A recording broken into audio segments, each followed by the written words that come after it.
কবরস্থানে খাদেম গভীর রাতে স্বপ্ন দেখতেছে, ওই কবরস্থানবাসীরা সবাই হাসতেছে, আনন্দ করতেছে, আর একটা কবরবাসী হাসেও না, আনন্দ করে না, খালি কান্দে আর কান্দে। এই কবর খাদেম দেখছি, ও ভাই সবাই হাসতেছে, কত আনন্দ করছে, তুমি কাঁদছো কেন? তোর মুখে তো হাসি নাই। কইছে, ও খাদেম রে, আমি হতভাগা পিতা। কেন? পৃথিবীতে আল্লাহ আমাকে একটা সন্তান দিয়েছে আর মেয়ে দেয় নাই।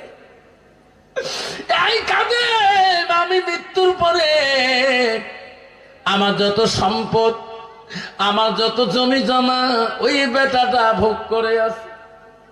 কোনদিন আমার নামে একটা কিছু সাদগা দান করে নাই, এক ওয়াক্ত নামাজ পড়ে আমার নামে দোয়া করে না। আমার কষ্ট ছাড়া আর কিছু হইতে পারে না। ও খাদেম রে, আমি কেন শান্তি পাই না? সব ছেলেরাই কবরবাসীর জন্য তার ছেলেরা দোয়া করে, আওলাদুল সানিহুন ইয়াদুলাহু, ওই নেক সন্তানের দোয়াগুলা এই কবরবাসীরা পাইতেছে, আমি কিন্তু পাই না। খাদেম, দয়া করে যদি আমার সন্তানটাকে দেখা পালে বললেন হয়। খাদেম বলছে, হুজুর তোমার বাড়িটা কত দূরে কবরস্থান থেকে? কবরবাসী স্বপ্নে বলে দিয়েছে, ও খাদেম, আমার বাড়ির থেকে 2 কিলোমিটার দূরে আমার বাড়ি। তো আমার সন্তানটা এমন কাজিং এর, এত এমন নাম, বাড়ির পাশে এমন চিন আছে, ওই বাড়িটা আমার। আমার সন্তানটাকে দয়া করে বলে দেবে, আমার জন্য যাতে একটু হাত তুমি আল্লাহর কাছে কান্দে। এই কথা শোনার পরে খাদেমের স্বপ্ন ভেঙে গেলেন। স্বপ্ন ভাঙার পরে ফজরের নামাজ পড়ি, এই খাদেম ওই কবরবাসীর স্বপ্ন অনুযায়ী ওই গ্রাম, ওই বস্তিতে গেলেন। ওই বস্তিতে যে ওই নামের ছেলে খুঁজলেন। যেরকম সুবহানাল্লাহ, যে বলে ভাই অমুক নামে কোনো ছেলে আছে কি? গ্রামবাসী বললো, হ্যাঁ খাদেম সাহেব, এই পাশের বাড়িটা। খাদেম চলে গেছেন, বাবা তোমার আব্বা নাই? কইছে না। কোথায়? কলে সেই কবরস্থানে। বাবার সম্পত্তি কইছে আব্বা সব ছাড়ি গেছে আমার জন্য। কইছে, বেটা রে, তোর নাম অমুক। করে, হুজুর কেন করি যাবে? বেটা, তোর আব্বাকে আমি স্বপ্নে দেখছিলাম রে গত রাতে রে। বেটা,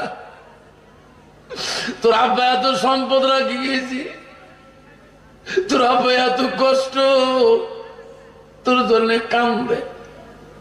বেটা রে, আমি তোর জন্য আজকে এত দূর থেকে খুঁজতে আসলাম। বেটা, তোর আব্বার আযাব চলছে, তোর আব্বাটার জন্য কিছু তুমি সাদকা দিবা না? তোর আব্বাটার জন্য তুমি দোয়া করবা না? আল্লাহর কাছে পানা চাবা না? ওই কবরস্থানে খাদেম বলার সাথে সাথে যুবকের 2 চোখের পানি লাগাবো, পড়া শুরু হলো। আল্লাহ, এত কিছু ছেড়ে গেছে আমার আব্বা, আমার আব্বা যদি কষ্ট হয়, এই সম্পত্তি আমার কি লাভ হবে? ওই খাদেমের কাছে যুবক কথা দিল, হুজুর তোমার কাছে আমি ওয়াদা দিলাম, আজ থেকে আমার আব্বার জন্য আমি কাঁদবো, আমার আব্বার জন্য আমি দোয়া করব। ওই যুবকের কাছ থেকে খাদেম চলে গেলেন। কিছুদিন পরে ওই কবরবাসী আবার খাদেম স্বপ্নে দেখতেছে, দেখে রে সব কবরবাসীর মুখে হাসি, উনারও মুখে হাসি। জোরে গো সুবহানাল্লাহ, নাই থাকবে। খাদেম বলল, হুজুর আপনি তো কয়দিন আগে দেখলাম আপনার মন মল নিয়ে বসে থেকে আজকে হাসতেছেন যে? হুজুর আপনি না গেছিলেন আমার সন্তানের কাছে, গেছিলেন, আমার সন্তান পাগল হয়ে গেছে। ওগো খাদেম, আমার সন্তান প্রতিদিন দোয়া করি কানলে আমার নামে সাদকা দাঁড়িয়ে করি দান করে, সেই সন্তানের দোয়া সাদগায় এখন আমি বসি বসি জান্নাতের হাওয়া পাই। যেরকম সুবহানাল্লাহ। আছে কোন বাবা মা বাবাকে জান্নাতে হাওয়া নেওয়ার জন্য? একটা বাবা আসেন গো, 100টা ইট দিয়ে যাবো, 500 দিতে চাইনি, 100টা ইট যদি কবরস্থানে বান্ডলি ওয়ালে থাকে, কিয়ামতের ময়দানে এই ইট আল্লাহর কাছে নাজাতের জড়িয়ে হয়ে থাকবে। 100টা ইট আমি ওই কমিটির কাছে দিয়ে দিবেন। 100টা ইট, ও মা বলে না 100টা ইট ছিলেন তোমার কাছে, মাত্র 100 খানি। 10 জন বাবা যদি 100 করে 1000 ইট হয়ে যাবে। কি নাম বাবা? হ্যাঁ, আব্দুল মিয়া বাবা 100 টাকা দান করলেন। আল্লাহ 100 শহীদানের সমামল আমি লিখে দিই। আল্লাহ ও মা বলে না আম্মা রাখো, আমার 100টা ইট যদি দিয়ে দেন দোয়া করবো। কত বাবা? 500 টাকা একটা বাবা দিলেন, নজরুল মিয়া। আল্লাহ 500 টাকা দেন। আল্লাহ মা নাই বাবা নাই, আছে মাওলা কবরে পড়ে। আবার এক বাবা 100 টাকা দিলেন। আল্লাহ কবরস্থানে জানলেন। আল্লাহ তার মা বাবা দাদা দাদি আত্মীয় স্বজন যত কবর আছে আল্লাহ ওই কবর গুলো আল্লাহ নূরে তাজিলি করে নেয়া। কি নাম বাবা? হ্যাঁ তমিজ মিয়া। আসো বাবা মোলাকাতটা করি। দেখে মালা তাকায়া তমিজ মিয়া বাবা মা 100 ইটে মাওলা লেখিয়া।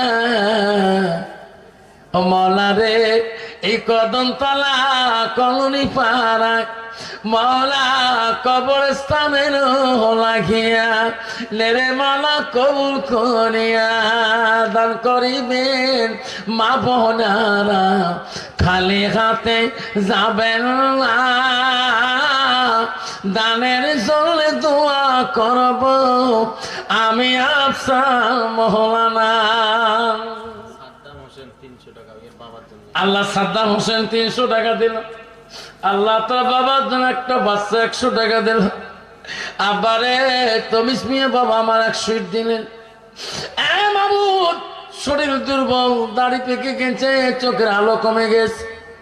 আল্লাহ কোন দিন বা ডাকছে, কোন দিন বা আদালে আমার কাছে ওনার কাছে। আল্লাহ মাবুদ রে তুমি যদি মিয়ার কবরে জমা রাখি আল্লাহ কবরকে মাপ না করা পর্যন্ত কবরে নিও না। আসো বাবা। কি নাম বাবা? হ্যাঁ ইনসার আলী মিয়া। আল্লাহ ইনসার আলী মিয়া বাবা 100 টাকা দান করলেন। আল্লাহ তাদের দান তুমি কবুল করে নাও। আব্বা 100 ইট পাইলাম, আব্বারে বালু পাইলাম, পাথর পাইলাম। 5টা সিমেন্টের বস্তা যদি পাই ওই কাজে লাগবে, বালু পাথর কাজে লাগবে, সিমেন্ট দিয়া ওই বান্ডির ওয়ালটা প্রথম বিসমিল্লাহ করা শুরু করবে। আছে কোন বাবা? জয়বার হোসেন 100 ইট। জয়বার হোসেন 100 ইট। কার নাম? জয়বার জয়বার হোসেন আছে এখানে? দেখে মালা তাকায়া জয়বার হোসেন 100 ইট দিল মালা এই কবরস্থানে লাগিয়া। দানে কারি হিরো দানা আল্লাহ। কি নাম? দানে কারি হিরো দানা মাওলা করি নিয়র দিশা, দানের বদলে মাওলা বানাইও ইমাম। দানে করি হিবেন মা বোনারা, খালে হাতে যাবেন না, দানের জলে দোয়া করব আমি আফসার মৌলানা। দানে করিলেন জয়বর আলী, দানে করিলেন তমিজ আলী। দেখে রে মৌলা তাকায়া দানের বদলে মৌলা বানাইও ইমামলা। আল্লাহ এই কবরস্থান জমিনদাতা বালু এবং পাথর দিয়েছে। বাবা 2টা ব্যাগ সিমেন্ট কেউ দেন বলা আছে? বাবা 2 ব্যাগ সিমেন্ট দিবেন, বালু পাথর ইট ব্যবহার করা যাবে। প্রথম বান্ডিল ওয়ালে গাঁথনিতে 2টে ব্যাগ যদি সিমেন্ট 5টা বাবা দিয়ে দেয় 10 ব্যাগ সিমেন্ট হয়ে যাবে।